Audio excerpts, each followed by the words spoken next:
Melanie just made a discovery right here in our camp. It's our lucky horseshoe. You know this is going in the truck, right, Melanie? She's laughing at me. It's an anniversary gift from God. Oh, okay. We miraculously found this campsite, and now we miraculously have found a horseshoe in camp. So it's going on our wall for decoration. All right. I'll clean it up, don't worry. Okay. All right, this horseshoe's a big one. It's still got the nails in it where it fell off the horse. This was like a real horse. And it was a real horseshoe.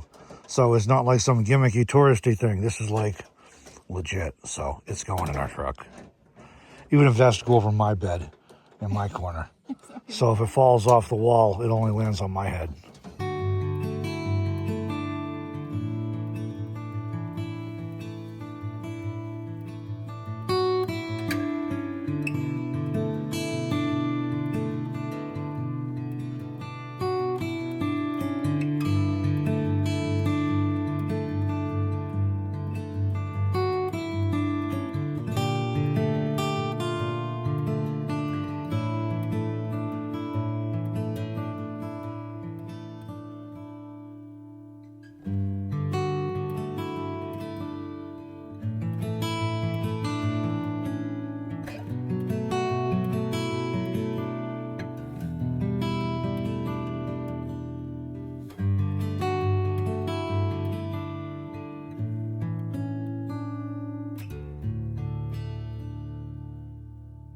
Well, it's a beautiful day in the neighborhood out here in the middle of nowhere, north central Wyoming, I guess you'd call it.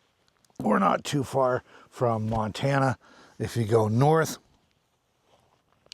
But nice peaceful night here. We had some rain again. The rain came back in. It was fairly light, fortunately. Towards evening, Melanie woke up this morning to the sound and shadows of birds scampering across the roof. Anyway, we're out here in this absolutely spectacular place. Let me turn you around here and give you a view. This is where we're camped. You probably can't see it on this wide angle lens, but there's a cow over there, that little black dot, grazing. And we're camped beside this really cool little creek here. We'll walk over and get a look. So, oops, a little muddy there. I don't want to go that way. We'll have to make our way around for some drier ground.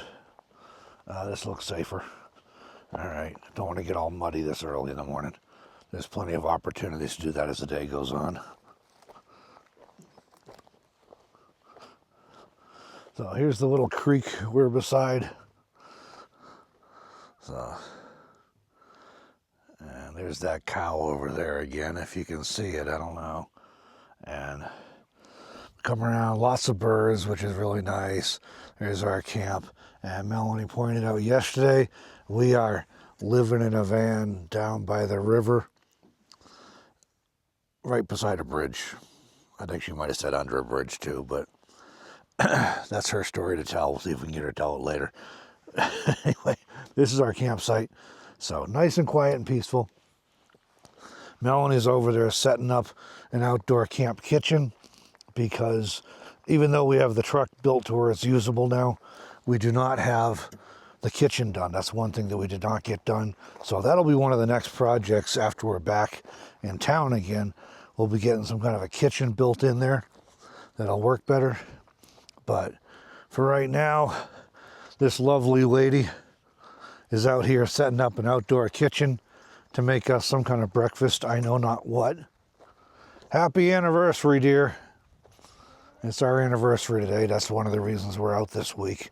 The weather's cooler and wetter this week than we would normally pick for outside activities like this. But you know what? It was an important week for us to get away. So we decided to do it anyways. And aside from a little rain overnight, we've been pretty good today so far. We had a few snowflakes up in the Bighorns yesterday. So that added to the excitement, but it didn't amount to anything, just a little bit of light rain and some snowflakes. And we're down out of the mountains now. And my other project today. I've got to do some work today. But my other project is we've got to do some work on the electrical system because it's giving me fits. I think our charge controller, which is quite a few years old, is flaking out and failing. And it may have destroyed some batteries already before I figured out that it was flaking out and failing. So not too happy about that, but I got to get it going enough that we have power. We have a couple Bluettis with us, but I don't have a way to recharge them because I don't have an extension cable long enough to get to them from the rooftop solar. So unless I want to climb up there and drag the Bluetti up onto the roof and set it up there to recharge it, I could do it that way.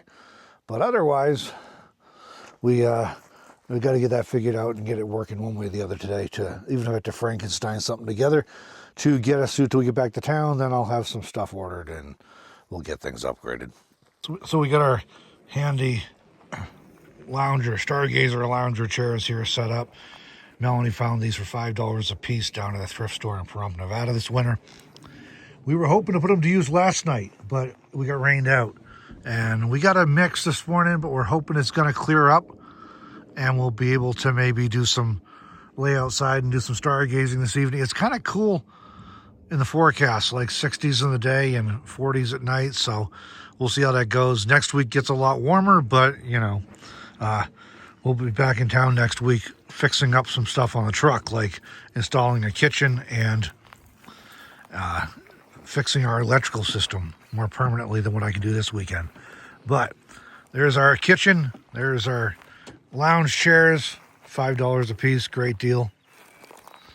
We're putting to use the Coleman 2-burner that my father gave us this spring, which was good because my Ozark Trail one was dead and not worth using anymore. So anyway, we got to watch out. The cows have been here in addition to the horse whose shoe we found. The cows have been here, so we got to watch where we step. And it's a little muddy over here towards the creek, but really cool little creek. Pretty quiet now. I may go dip my toes in it later, as long as I don't see any snakes or anything.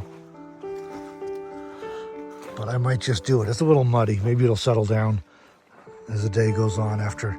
It was probably muddy from being stirred up last night.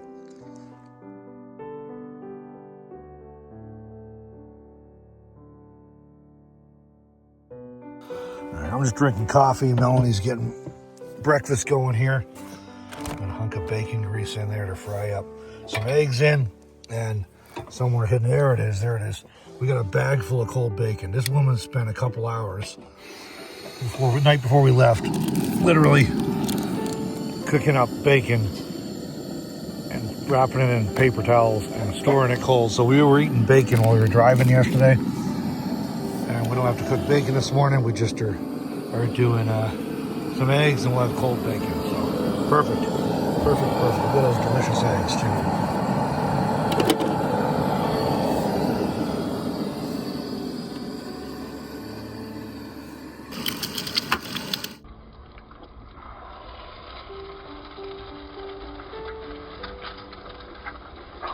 And this handy dandy pot holder here, my mother made from scratch by hand. So pretty cool. All right, this is not pretty. So I'm trying to clean this fork, and I'm trying to get the yellow yolk off, but the reflection off the truck makes it look like it's still yellow. So it's a sticky yolk. Yeah. But I think that's clean. So Melanie's a big fan of using spray bottles for cleaning. Some of you may have seen this around before by now, but this is our go-to cleaning solution. Off-grid. A little bit.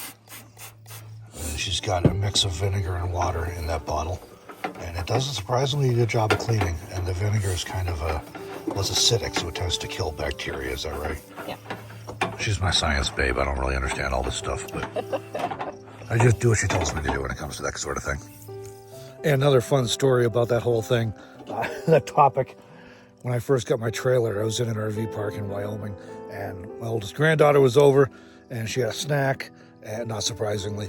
And so she got done and I went to wash the dishes up, and I just grabbed my spray bottle, even though I was hooked up at full utilities and everything, full hookups and all the rest. Grabbed my spray bottle and started spraying down her dish, and she says, "Pops, why are you doing that?" And I thought she was referring to, why am I cleaning dishes right away instead of letting them sit in the sink? And I was like, well, I just like to keep things nice and tidy and clean. And no, why are you spraying it? And then I kind of busted out laughing, and I realized she was used to water and municipal water, and she had no idea why I'd be using a spray bottle. But I found spray bottles to be so efficient and so effective that even when I have full hookups, I still just use spray bottles. It works very well. All right, so like I was saying, a little excitement we didn't really need. This thing appears to have failed our solar charge controller. It's old. This is old, even older than the charge controller, I think. All of these components are old. And it appears to me we were having trouble with the lithium batteries not charging, and I was blaming it on this old controller that does support lithium. I was blaming on it not playing nice with the battery management system and the lithium batteries, which were fairly brand new. Fortunately, they're cheap Chinese batteries, but still it's really annoying that they seem to have gotten toasted. Now we swapped in with an AGM battery we had in the trailer that, again, is older, but it was working fine. And this thing, what is happening is this is reading that the battery's fully charged, even though it's not. And when I measure it with a multimeter, I can see that the battery's not fully charged. And I can see that we have 21 volts or more coming in from the solar panels, like it says we do. And I can measure here that it can send out voltage, but it just keeps quitting. It'll send out voltage for briefly, then it'll drop off to almost nothing. And it's just not getting power into the batteries because it thinks they're fully charged when they're not. And this will read that the battery's 100% when it's quite depleted. So I think this thing's just failing. So we're going to go ahead and pull it out of here. And then what I'm going to temporarily do for this couple days while we're out camping, I'm going to put in this charge controller. Now this is an old one that I carry along just in case of this sort of thing. And this is I've even got a manual with it. No kidding. Cool. All right. It's an old 20 amp PWM controller rather than MPPT, which this one up here is a 40 amp MPPT. We have 400 watts of solar, so we really should have a 40 amp controller. However, it's pretty cloud. We got a lot of cloud cover, so I don't think we're going to be getting 40 amps or anywhere near 40 amps out of it. I don't think we're going to get 20 amps out of the power of solar today. So hopefully this will be okay for a couple days. It's also PWM, which is the pulse wave modulation or something, as opposed to multi-point power tracking. I don't know. MPPT anyways. MPPT is better. It's more efficient. We're in a pinch, so we're going to see if we can at least get the battery charged up so our fridge will run, because the fridge keeps turning off because of low voltage. And if we can't get the fridge running, we're either going to lose all our food or we're going to have to cut our trip short to go find some electricity.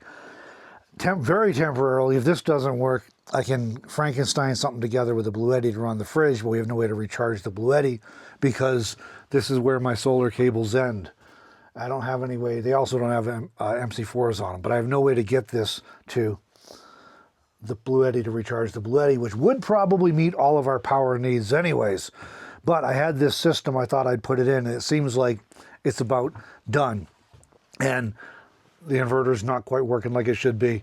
This thing appears to not be working like it should be. It has killed our batteries, our lithium batteries, and it appears to be trying to kill this Renogy AGM battery. So if you were following the part where I was putting solar in, I mentioned then that we almost went full power station in this build, but we thought we had this stuff, so we'd use it, keep the cost down. And I mentioned then, if something happens to a major component of this DIY system, it's going away. And if there's anything that still works, we'll sell it, but it's going away, and we're just doing power stations because they've gotten so good, and so the performance is so good, and the prices are so reasonable that it just makes more sense to me to do that, unless you have some need or just the desire and the budget to go with it to do a really cool heavy-duty DIY system. Otherwise, I think for most people these days, you're trying to do RV life, van life, whatever, you're probably better off just going with a power station. You get your solar panels, they plug into it, that's it.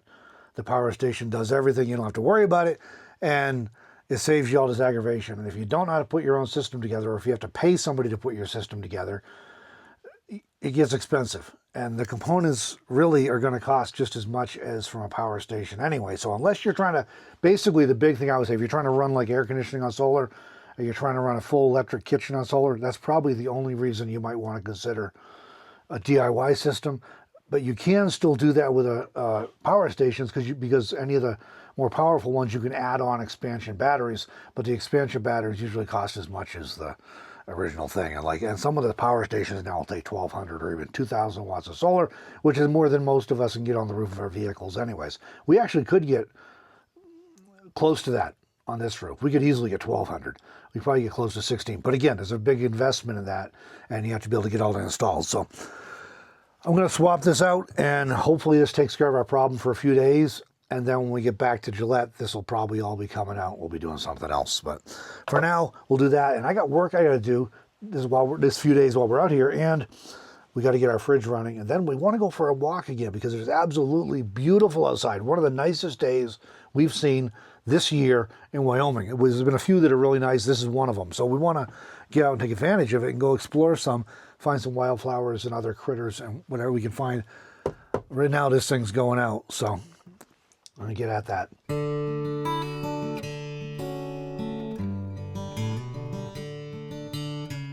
We're reconnected. It is charging. It's not going to be as efficient as the MPPT, but the MPPT wasn't working. So that's kind of a, academic distinction at this point. And this one seems to be working. So hopefully this will charge the battery up. The fridge is working again, which it was not before. It was errored out because the voltage was low. So we have our fridge running. That's really all I care about. If we can just get through a couple days, we'll go home and we'll deal with all this mess and do it again with a more functioning system, hopefully. And I actually just had an email last night as I was dealing with this problem. I had an email come in asking me about another power station if we're interested in testing it. So we might just take them up on that so we can try something different because I'm a little frustrated with this. But this is a case in point. If you've been following the channel for a while, you probably heard me say stuff like you got to have spare parts. And if it's on anything that's mission critical. And if you need solar, to run your fridge or your computer to work or your Starlink to work or whatever, you got to be able to make sure it stays running. And if you're getting out in the boondocks, or even if we're in town in Wyoming, we can't get this stuff in Wyoming because it's just not a big thing. So I have to order it on Amazon or some other online source, and shipping is very slow to Wyoming. We often joke that the Pony Express would have been faster in many cases, but it's slow to get stuff there. So it's basically you can figure on a week or more to get anything that's unusual or specialty in Wyoming. And that's going to apply to a lot of other places. Melanie used to live in Alaska. They got to deal with the expensive shipping to get stuff there, or sometimes come down and haul stuff back themselves because it's hard to get stuff up there. So there's places that are even worse than Wyoming, but just as something to think about, if you're relying on stuff and you're spending time in places other than Quartzsite, Arizona, or Phoenix, Arizona, or maybe some place in Southern California, a few other places where solar is real big and there's a lot of solar installers and stores around where you can get stuff, or at the very least you can get stuff in a day or two by Amazon. I've visited places where I ordered something on Amazon and it was there the next day. That just doesn't happen a lot in Wyoming. So, and of course we're not even back at our home base right now, but if we were, we still would have a way to get it. So I'm going to order some stuff while we're here on our anniversary vacation. And it's still a honeymoon, don't it? On our anniversary vacation. And and then we'll have it waiting for us, hopefully by the time we get back or shortly thereafter, we can get this fixed and be on with it. All right, we're going to do some other stuff. I think Melanie's trying to do some Bible reading this morning still, and when she's done, we're going to take a nice walk. We'll take you guys along, show you the scenery out here, and then I'm going to come back and do some computer work when hopefully everything's recharged so I can use the electric services that I need to. On with it then. All right, I just finished with fixing the solar system, hopefully, and sat down and decided I should put my hearing aids in so I could hear something, and immediately I'm like amazed how loud the birds are when you can actually hear them.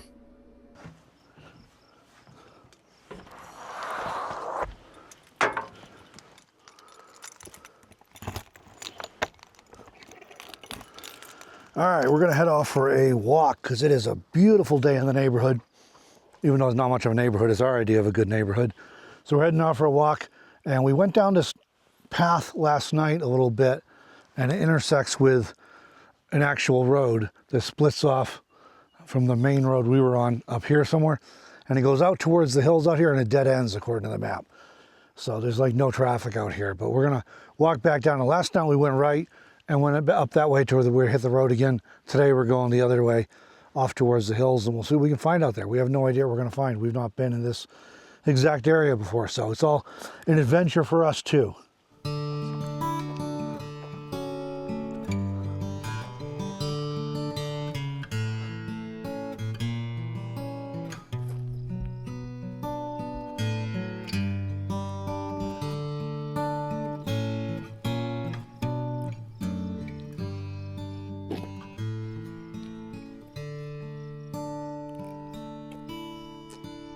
Now, this is one of those washes we would not get through with a box truck or with most RVs either.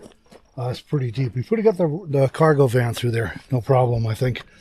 Anyway, this is the intersection I was mentioning, and if we went up that way, that's what we did last night. That'll bring you back to the main road a little bit up there in kind of a V intersection. And down here, well, we don't know where it goes, except for the map shows it goes towards those hills over there. So that's the way we're heading. Lots of wildflowers out all over here, which is really cool. Love that about this time of year.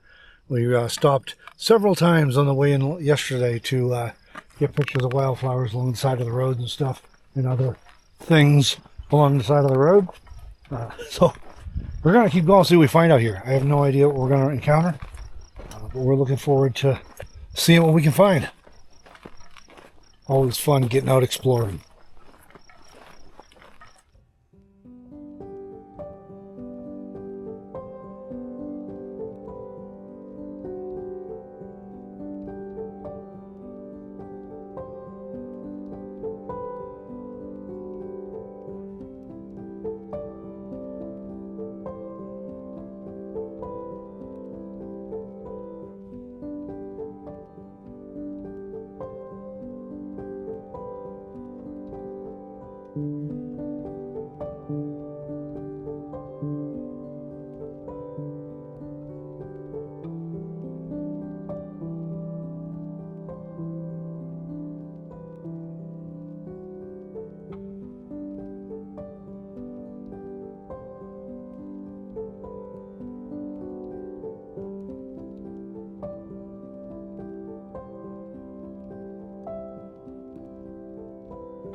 we just noticed a pond over here in the distance, and not surprisingly, there's a cow trail leading right to it. So we're gonna go check it out, see what it looks like up a little closer.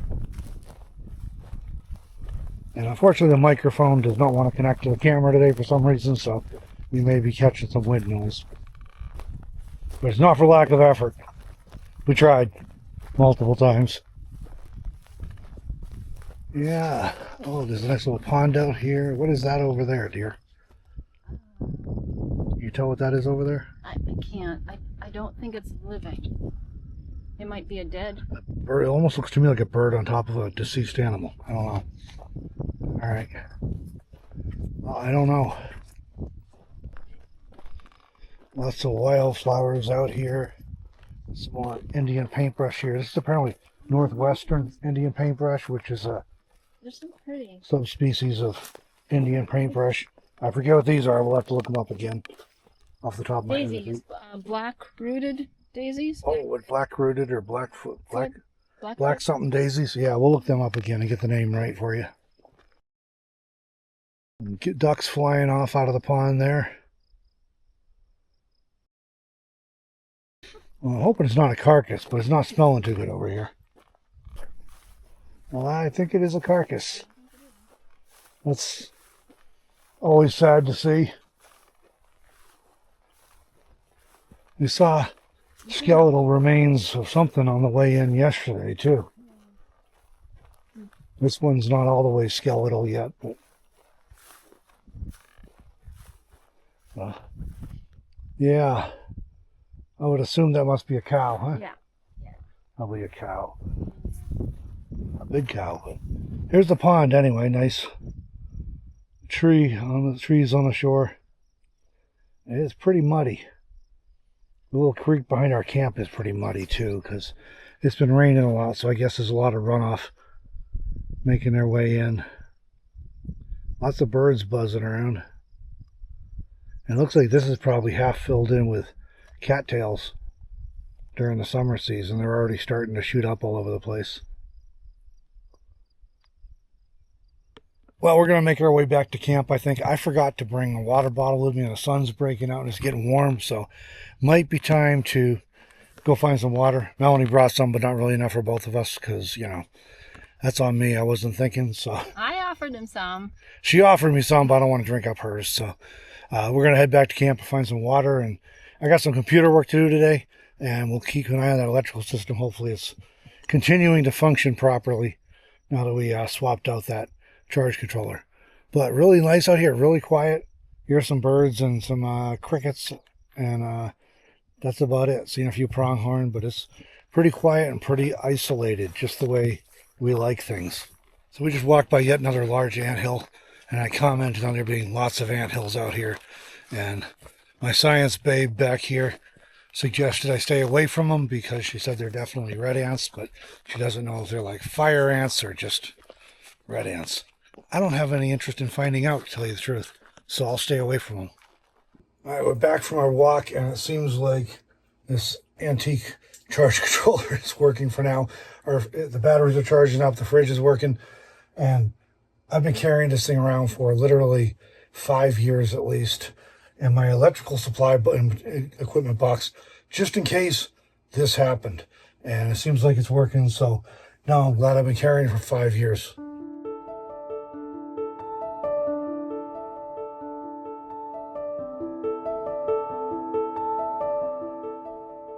Well, it's evening. We've been sitting outside here in our poor man's Lazy Boys. That is our $5 thrift store. Lounger chairs, hoping we'd get a nice sunset over here in the west. The clouds broke up pretty good for a while this afternoon, but they've clouded up pretty heavy again this evening, so it may not happen, but there have been some interesting rays of sun bursting down, lighting up the distant hills, so we're hoping still.